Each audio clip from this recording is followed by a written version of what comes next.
Severance pay. Is an employer obligated to pay an employee a severance package in the event that the employee is no longer working for his business? A employee worked a number of years, however long it was, for a certain business. He now quit or got fired. Does he have a right towards a severance package from the employer, from the business, or not? So while in different countries and in different businesses we find different practices and laws that protect the rights of an employee regarding severance package, what does it state in halacha? According to halacha, must one's employer pay him money if he quits or is fired? So the answer to this question splits into two parts. Part one is the letter of the law, which is dependent on country, on worker laws, and part two, which is the midas chasidus, the proper practice that should be done by every business, by every employer. So let's begin with part one, the letter of the law.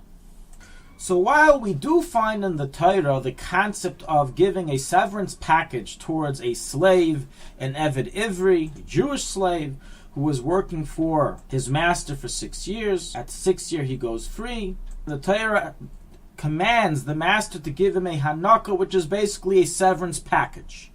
However, this law only applies to a legal halachic slave, an Eved Ivri. A regular, typical employee is not a slave, and therefore there is absolutely no Torah requirement, not biblical and not rabbinical, to give a severance package to a worker, to an employee, even if he worked for you for 50 years, help make your business into $1 million top company. You pay his salary, you don't have to give him a dime when he leaves, even if he is fired.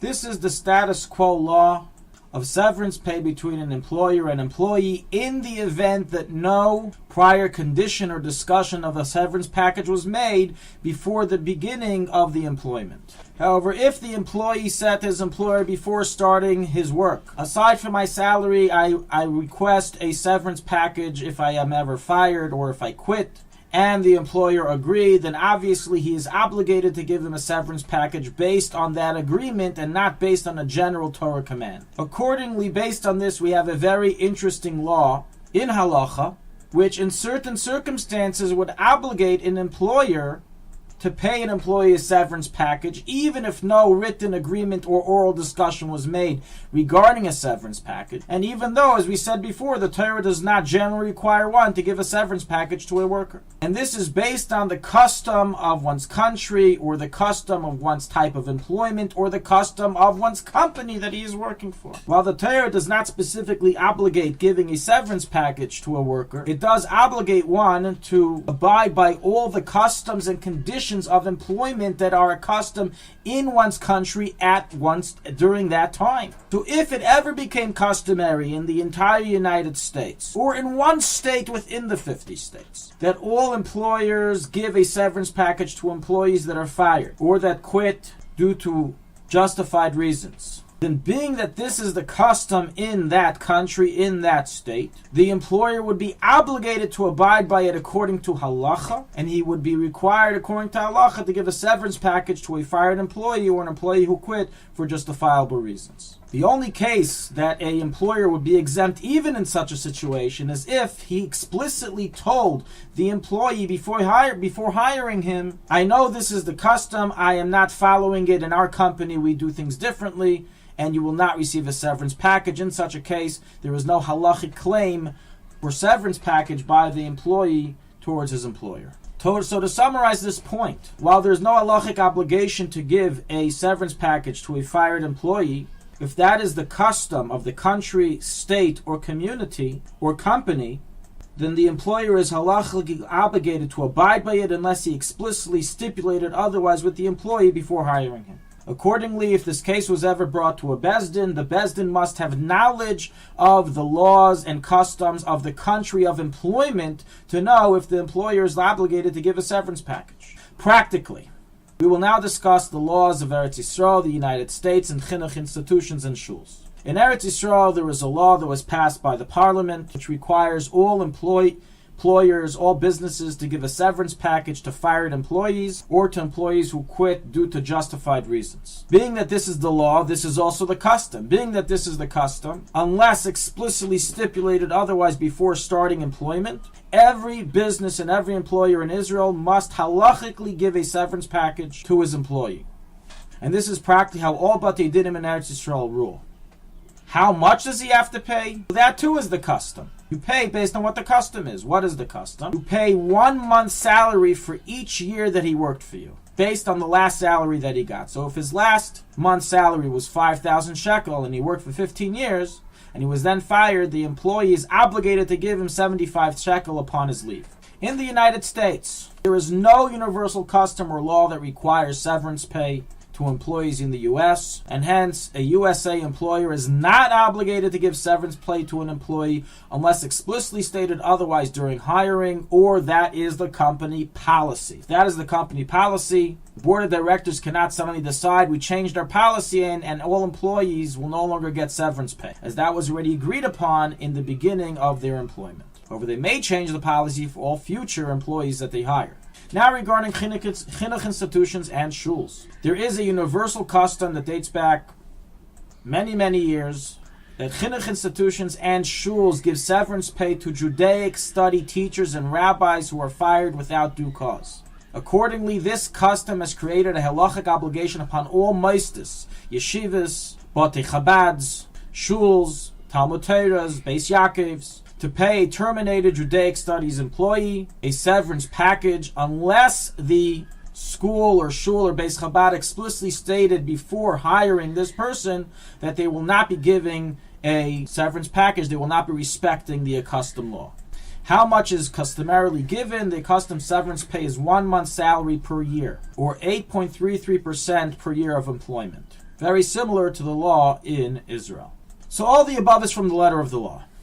That technically you don't have to pay a severance package unless that is the accepted custom in one's country, state, or employment, in which case it must be respected and they must pay a severance package if fired or quit for due reason, unless explicitly stated otherwise at time of hiring.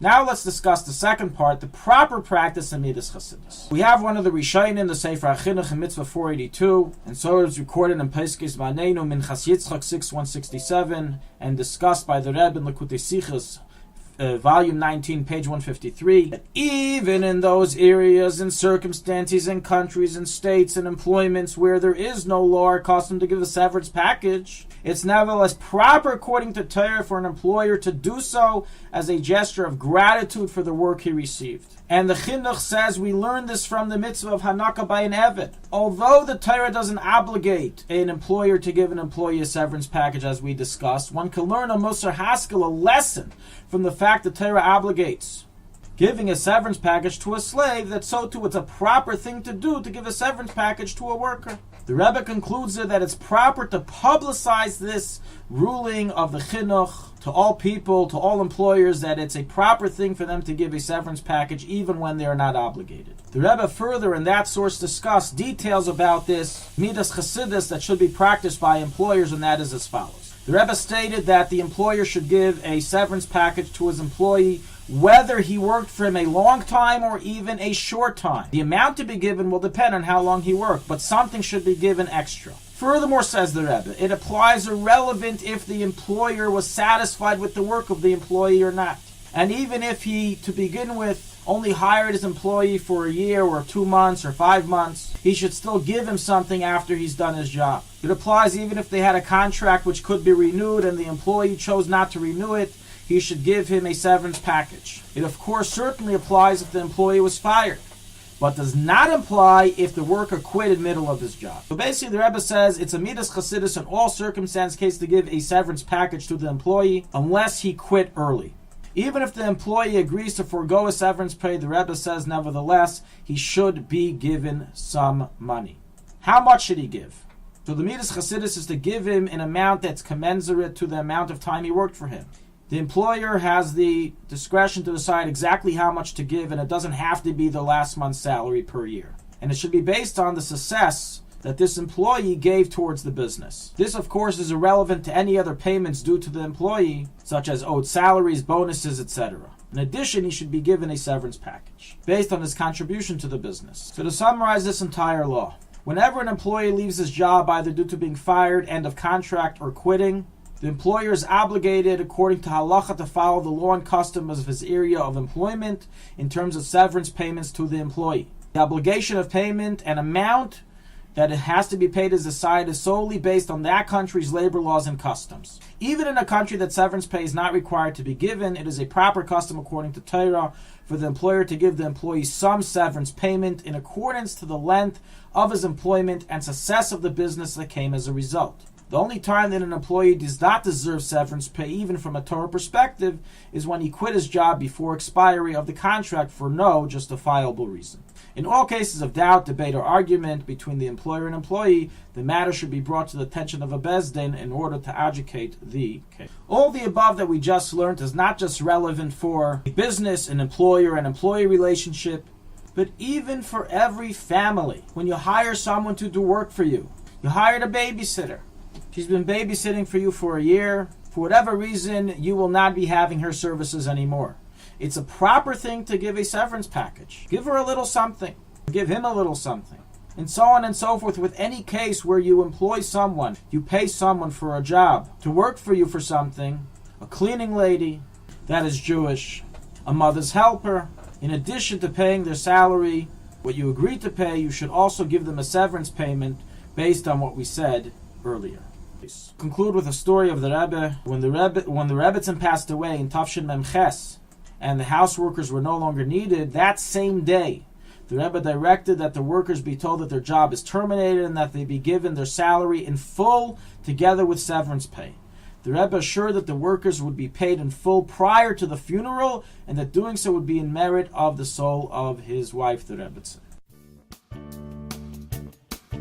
Thank you for listening to Shulchanaruchharav.com. Our free services of making Torah knowledge available to the public depends on donors like you. Please help us continue our work through making even a small contribution at www.shulchanaruchharav.com under the Daily Halacha Dedication section or in the subscription page. Also, check out our online courses and many sefarim available for purchase that will both enhance your Torah knowledge and help support our work.